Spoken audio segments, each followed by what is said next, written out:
하나님께서는 시대마다 하나님 백성들, 하나님의 사람들을 통하여 하나님의 뜻을 이루어 가셨습니다. 특별히 시대를 살아가는 성도들을 통해서 하나님은 자신의 뜻을 또 나타내셨습니다. 이 시대를 살아가는 저와 우리 성도님들 역시 하나님의 뜻을 드러내는, 나타내는, 표현하는 그런 삶을 살아야 합니다. 어떻게 하면 하나님의 뜻을 나타내는 그런 삶을 살 수 있을까요? 항상 질문을 해야 된다고 합니다. 그래서 나를 향하신 하나님의 뜻이 무엇일까? 이렇게 질문을 해야 한다고 합니다. 우리 성도님들 같이 한번 자신에게 한번 질문을 한번 해보시죠. 자, 저를 따라 하시면 됩니다. 나를 향하신 하나님의 뜻이 무엇일까? 좀 더 이제 구체적으로 한다면 이 시대를 살아가는 나를 향하신 하나님의 뜻이 무엇일까? 질문. 이건 안 따라하셔도 됩니다. 예. 이 질문을 하며 우리가 살아야 됩니다. 잘 아시는 대로 나를 향하신 이 하나님의 뜻은 바로 하나님의 말씀, 여기에 잘 담겨져 있습니다. 그래서 우리는 이 말씀을 통해서 나를 향하신 하나님의 뜻을, 또한 우리를 향하신 하나님의 뜻을 분별할 수가 있습니다. 잘 아시는 대로 로마서 12장 2절 말씀을 같이 한번 읽어보겠습니다. 우리 자막 부탁드립니다. 로마서 12장 2절 같이 읽겠습니다. 시작. 너희는 이 세대를 본받지 말고 오직 마음을 새롭게 함으로 변화를 받아 하나님의 하시고 기뻐하시고 온전하신 뜻이 무엇인지 분별하라. 하나님의 뜻이 무엇인가라는 질문을 하면서 좀 더 구체적으로 이렇게 질문을 할 수가 있습니다. 하나님의 선하시고 기뻐하시고 온전하신 뜻이 무엇일까? 이 하나님의 선하시고 기뻐하시고 온전하신 뜻을 분별하기 위해서는요, 방금 읽었던 로마서 12장 2절 말씀에는 전제가 있습니다. 그 전제가 뭐냐면 시대를 본받지 말라라는 것입니다. 시대가 흘러가는 대로 똑같이 생각해서는 나를 향하신 하나님의 선하시고 기뻐하시고 온전하신 뜻을 분별할 수 없다라는 겁니다. 그렇기 때문에 우리는 이 시대를 잘 알아야 됩니다. 하나님 나라의 역사에서 시대마다 하나님께서 사람을 세우셨습니다. 노아 시대 때에는 누구를 세우셨을까요? 노아를 세우셨습니다. 족장 시대에는 이제 아브라함을 통해서 하나님의 역사가 이어집니다. 애굽 시대에는 딱 떠오른 사람 있죠? 모세입니다. 사사시대에는 오늘 본문 말씀 딱 또 그대로 또 이어지는데요. 사사시대 때에 하나님의 뜻을 잘 분별했던, 선택했던 한 여인이 기록되어 있지 않습니까? 누굽니까? 누구죠? 오늘 말씀 들으셨죠? 룻입니다. 왕국 시대 때는 하나님의 사람인 다윗이 있었고, 로마가 세상을 지배하던 그때에는 하나님께서 직접 사람의 몸으로 이 땅에 오셔서 어떻게 하나님의 선하시고 기뻐하시고 온전하신 뜻을 드러내는 삶을 살아야 되는지를 몸소 보여주셨는데 그분이 누구시라고요? 예수 그리스도십니다. 그리고 초대 교회를 세우셔서 성도들을 통해서, 그리고 오늘 이 시대에 동일하게 바로 우리 부산 북교회 성도들을 통해서, 그리고 오늘 이 시대에 하나님을 예배하는 모든 예배자들을 통해서 이 시대를 본받지 않고 하나님의 뜻을 이루어 갈 수 있는 하나님 나라의 백성으로 부르셨습니다. 시대마다 하나님의 뜻을 거스리는 그런 역사들이 이어집니다. 노아 시대 때의 가장 큰 문제가 뭐였을까요? 노아 시대 때, 말로 표현할 수 없을 정도로 큰 문제였습니다. 결혼의 문제입니다. 특별히 하나님 나라의 백성들이 믿음의 가정을 꾸리지 않았다라는 겁니다. 노아 시대 때는 결혼 문제였습니다. 족장 시대 때는 뭐가 문제였을까요? 하나님께서 아브라함을 부르신 이유는 바로 우상 숭배 문제였습니다. 아브라함의 아버지의 이름이 데라입니다. 데라. 아이고 데라. 우상을 섬기며 사는 사람이 얼마나 힘들고 어려운지 그 아브라함의 아버지 데라의 삶을 통해서 하나님은 긍휼히 여기시고 더 이상 우상을 숭배하는 삶을 살지 않도록 하기 위해서 아브라함을 부르셨습니다. 애굽 시대 때는 하나님을 예배하지 못하는 그것이 문제였습니다. 왜냐하면 예배를 빼앗겼습니다. 예배를 상실했습니다. 왕국 시대에도 마찬가지입니다. 결혼 문제, 우상 문제. 로마가 세상을 지배하던 그때에 하나님 나라의 백성들은 식민지 생활을 하면서 잃어버렸던 게 바로 예배이고 결혼입니다. 초대교회도 마찬가지입니다. 우상의 문제였고 결혼 문제였습니다. 오늘 이 시대 뭐가 문제겠습니까? 오늘 이 시대에도 동일합니다. 모양은 다르지만 원리는 같습니다. 믿음의 백성들이 믿음의 가정을 꾸리지 않는 것과 믿음의 백성들이 하나님을 섬긴다고 하면서 양다리를 거치는 겁니다. 이스라엘 백성들이 그냥 우상만 섬긴 게 아닙니다. 하나님을 섬기면서 우상을 섬기기 때문에 하나님 앞에 범죄함이 되는 겁니다. 양다리. 결혼에도 양다리. 신앙에도 양다리. 결국은 세상을 본받고 또한 신앙의 삶을 살아가려고 했던 것이 시대마다의 문제였습니다. 여전히 오늘 이 시대에도 동일한 문제, 초대교회 때도 동일했습니다.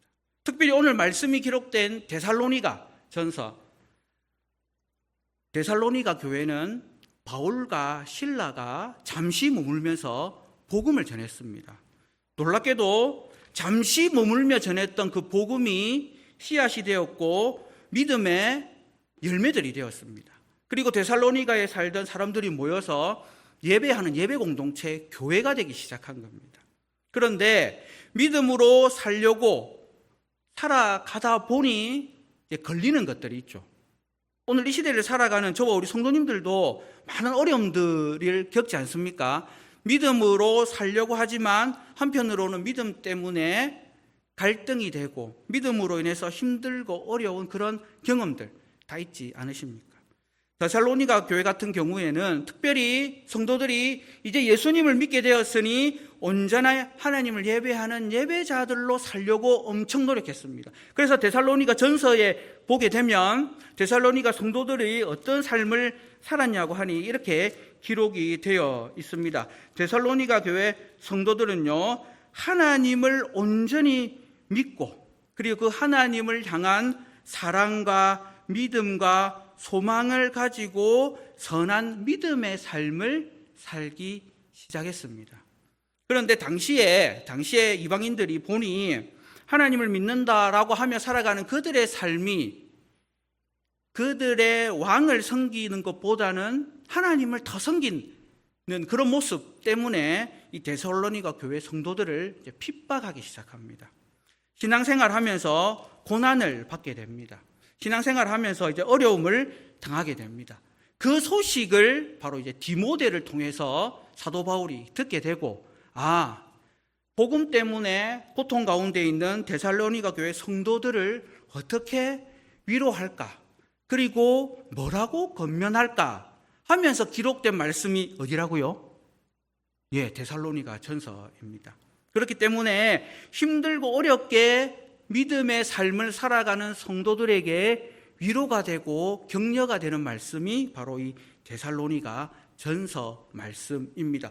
혹시 오늘 이 시대를 살아가면서 믿음으로 인하여 고민하고 갈등하고 괴로움 가운데 계시다면 데살로니가 전서 말씀이 위로가 될 것입니다. 그리고 힘들고 어렵기 때문에 신앙을 포기하자라는 그런 마음이 들 때에 오히려 이 데살로니가 전서 말씀을 통해서 포기하지 않고 더욱더 인내하며 소망하며 하나님 나라를 꿈꾸는 그런 삶을 살아가야 되겠다라고 위로받을 수 있는 말씀이 데살로니가 전서 말씀입니다. 특별히 그 가운데 오늘 읽었던 16절, 17절, 18절 너무나도 잘 아시죠?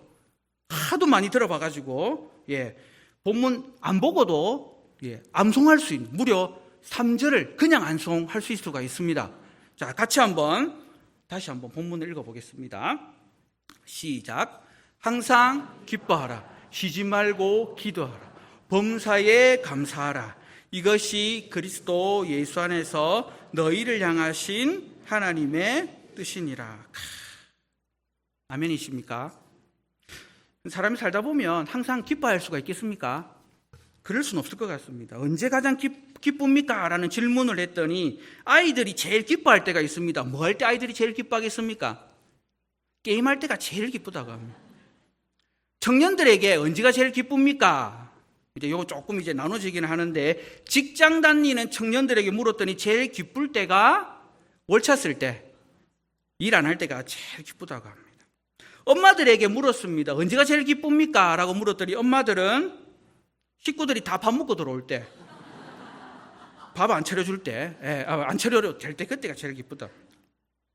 아빠들에게 물었습니다. 언제가 제일 기쁩니까? 하니 아빠들 잘 아시죠? 비상금 안 들키고 이렇게 잘 짱박아 놨다가, 죄송합니다. 짱박아 놨다 이런 표현을 쓰다니. 잘 숨겨 놓았다가 자기 하고 싶은 거 할 때, 그때가 제일 기쁘다고 합니다. 사람들이 특별히 자기가 좋아하는 것, 자기만의 만족을 누릴 때 기뻐한다라는 표현을 씁니다. 그런데 오늘 본문에 기록되어 있는 항상 기뻐하라는 것은 자기 만족을 위해서 기뻐하라라는 그런 차원의 기쁨이 아닙니다. 이 기쁨은 어떤 기쁨이냐면 우리 구약 성경의 느헤미야 8장 10절 말씀을 한번 같이 한번 읽어보겠습니다. 본문 같이 한번 읽어보겠습니다. 시작. 느헤미야가 또 그들에게 이르기를 너희는 가서 살찐 것을 먹고 단 것을 마시되 준비하지 못한 자에게 나누어 주라. 이 날은 주의 성일이니 근심하지 말라. 여호와로 인하여 기뻐하는 것이 너희의 힘이니라. 이 시대를 살아가는 성도들이 기뻐할 수 있는 이유는 바로 여호와 하나님으로 인하여 기뻐해야 한다는 것입니다. 특별히 오늘 느헤미야 8장에서 기쁨은 이스라엘 백성들이 무너졌던 예배가 다시 회복이 되고 온 이스라엘 백성들이 모여서 하나님의 말씀을 듣고 그들이 함께 깨달아 은혜를 누리게 되고 또 10절 말씀에 보니까 함께 먹고 마시면서 예배 드릴 때에 무너졌던 예배가 회복되었을 때에 참된 기쁨을 누리게 된다는 것. 그리고 이 기쁨은 바로 하나님께서 주시는 기쁨입니다. 우리는 이 기쁨을 언제 누리는 겁니까? 바로 복된 주일, 오늘 이 예배를 통해서 함께 기쁨을 누리시는 겁니다. 오전에 함께 예배드리고 식당에서 같이 밥 먹고 함께 하는 것이, 이것이 이 땅 가운데서 하나님 나라의 백성이 누릴 수 있는 참된 기쁨이라는 것입니다. 또 우리가 그러면 주일만 이렇게 기쁩니까? 아니죠. 우리는 365일 기뻐해야 되는데 하박국 우리 3장 17절 또 18절 말씀을 같이 한번 보겠습니다. 같이 읽겠습니다. 시작. 비록 무화과 나무가 무성하지 못하며 포도나무에 열매가 없으며 감람나무에 소출이 없으며 밭에 먹을 것이 없으며 우리의 양이 없으며 외양간에 소가 없을지라도 나는 여호와로 말미암아 즐거워하며 나의 구원의 하나님으로 말미암아 기뻐하리로다. 아멘. 우리가 기뻐할 수 있는 이유는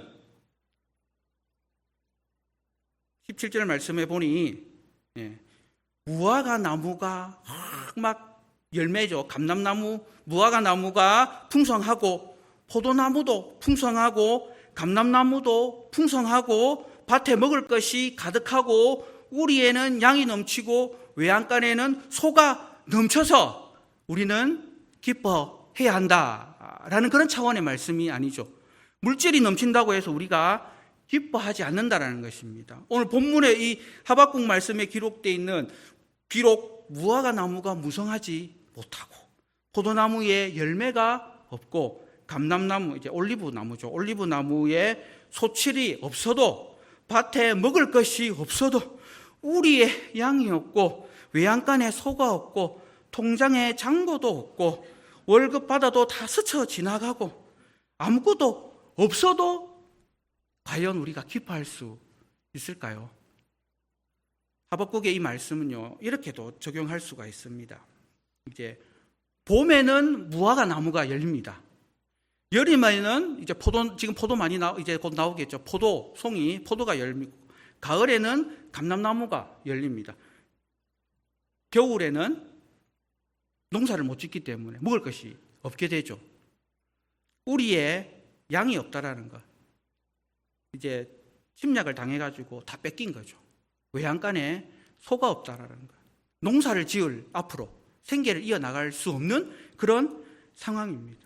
근데 그런 상황에서도 과연 여호와로 말미암아 즐거워할 수 있겠느냐? 나는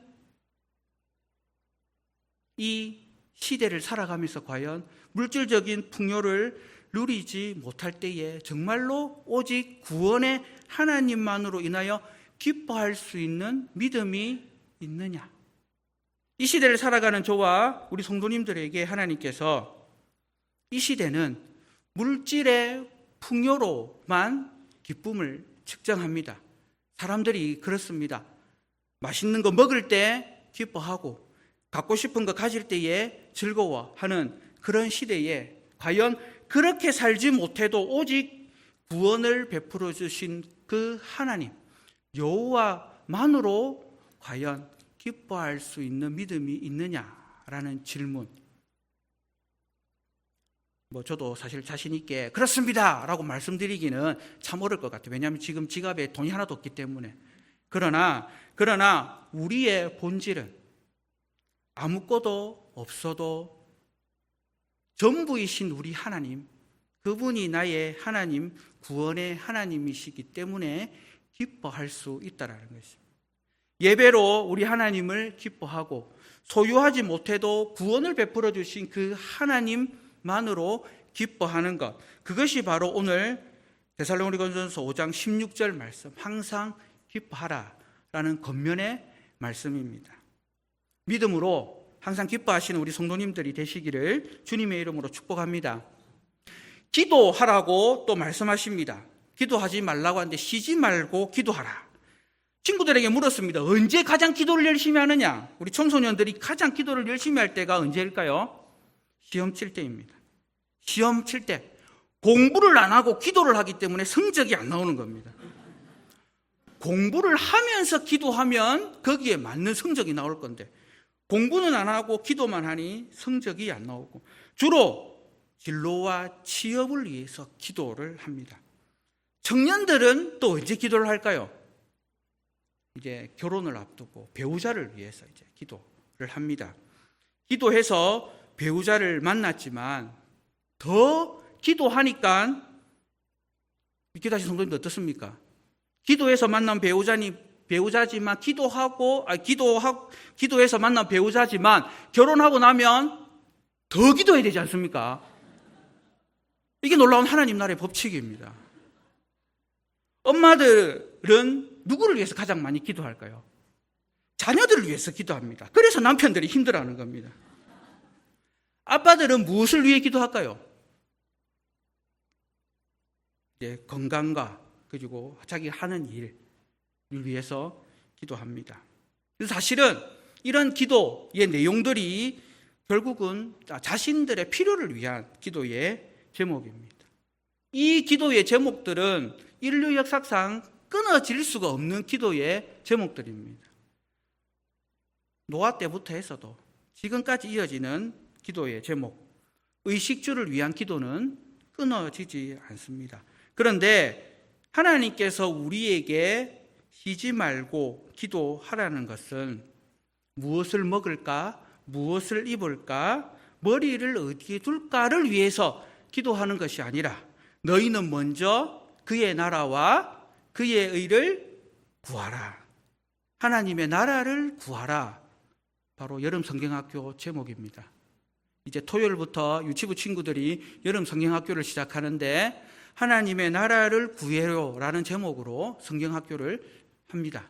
우리 유치부 아이들이 어려서부터 자신의 만족과 유익을 위해서 기도하는 그런 아이들이 아니라 너희는 먼저 그의 나라와 그의 의를 구하라. 하나님의 나라를 소망하고 하나님의 뜻을 이루기 위하여 살아가는 그런 삶을 살아갈 수 있는 아이들로 세우기 위해서 또 성경학교를 하게 됩니다.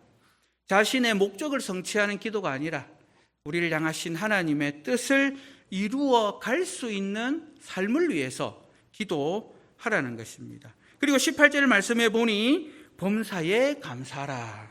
또 물었습니다. 언제 제일 감사하냐? 학생들은 언제 제일 감사할까요? 시험 끝났을 때가 제일 감사. 시험 끝내놓고 뭐 할 때? 게임할 때. 오늘 우리 교육부서 아이들 보니까 예배 마치고 앉아서 게임하는 모습.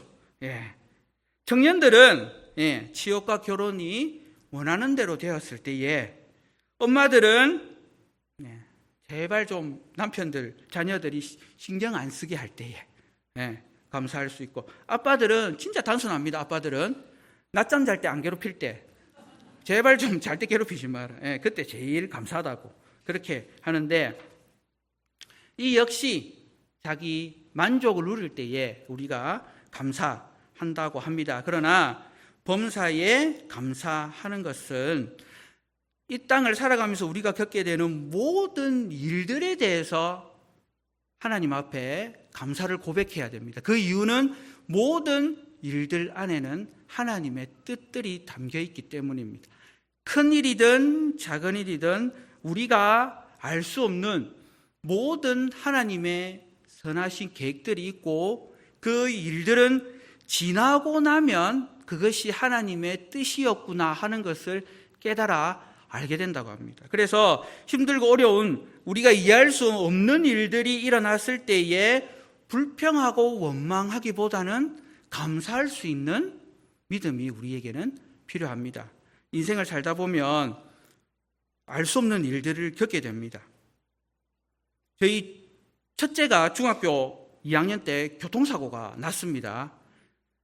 횡단보도를 건너다가 교통사고가 났습니다. 횡단보도를 건너는데 교통사고가 날 것이라고 예상하는 사람이 없지 않습니까? 그런데 그 일이 있고 난 얼마 뒤에 저희 사모죠, 저희 집 사람이 암 진단을 받게 됩니다. 아들은 교통사고를 당하고 배우자는 암이 이렇게 되었으니 남편의 입장에서는 도대체 왜 나에게만 이런 어려운 힘든 일이 일어날까라고 할 때쯤에 코로나가 온 거죠. 그랬더니 내만 힘든 게 아니구나, 온 인류가 다 힘든 일을 겪게 되는구나 하는 것을 경험하면서, 물론 그 일들이 시간이 지나면서 은혜 가운데서 다 해결되고 잘 되고, 지금 돌아보니 하나님의 은혜입니다라고 고백을 할 수 있게 되는 겁니다. 만약에 상황마다 불평하고 원망했다면 어쩌면 믿음의 간정이 되지 못하고 저로 하여금, 우리 믿음의 가정으로 하여금 온전히 하나님을 예배하지 못하는 예배자가 되지 못할 그런 상황으로도 가지 않았겠습니까? 오늘 말씀을 통해서 항상 기뻐하라, 쉬지 말고 기도하라, 범사에 감사하라, 이것은 사실은 따로 떼서 생각할 문제가 아닙니다. 한편으로는 이 세 가지가 다 연결되는 것입니다. 항상 기뻐하기 위해서는 어떻게 해야 될까요? 항상 기도해야 됩니다. 항상 기뻐하기 위해서는 쉬지 말고 기도해야 됩니다. 그렇게 되면 범사에 감사할 수 있게 됩니다. 사랑하는 성도 여러분, 우리를 향하신 하나님의 뜻은 성경의 역사 가운데서 반복되듯이 하나님을 믿는다라고 하지만 세상을 섬기고 우상을 섬겼던 이스라엘 백성들의 역사, 그 역사를 통해서 우리가 깨달아 알 수 있는 것은 그들처럼 살면 안 된다는 것입니다. 분명하게 하나님은 말씀을 통해서 우리로 하여금 그들처럼 살지 않게 위해서는 우리를 향하신 하나님의 뜻을 잘 분별해야 하는데, 그렇게 하기 위해서는 항상 기뻐하고 쉬지 말고 기도하며 범사에 감사하는 삶을 살아가게 된다면 힘들고 어려운 이 땅의 삶 가운데서 우리를 향하신 하나님의 선하시고 기뻐하시고 온전하신 뜻을 분별할 수 있게 될 것이다 라는 것입니다. 사랑하는 성도 여러분, 이 시대를 본받지 않는 성도님들이 되시기를 소망합니다. 물질의 풍요를 따라 그것만 쫓아서 그것으로 만족하는 삶이 아니라 오늘 말씀처럼 우리를 향하신 하나님의 뜻, 나를 향하신 그 하나님의 뜻이 무엇인지를 분별하며 그 뜻을 이루기 위하여 선한 믿음의 삶을 살아가는 우리 성도님들이 되기를 주님의 이름으로 축복합니다. 우리 함께 찬송가 449장 고백하겠습니다.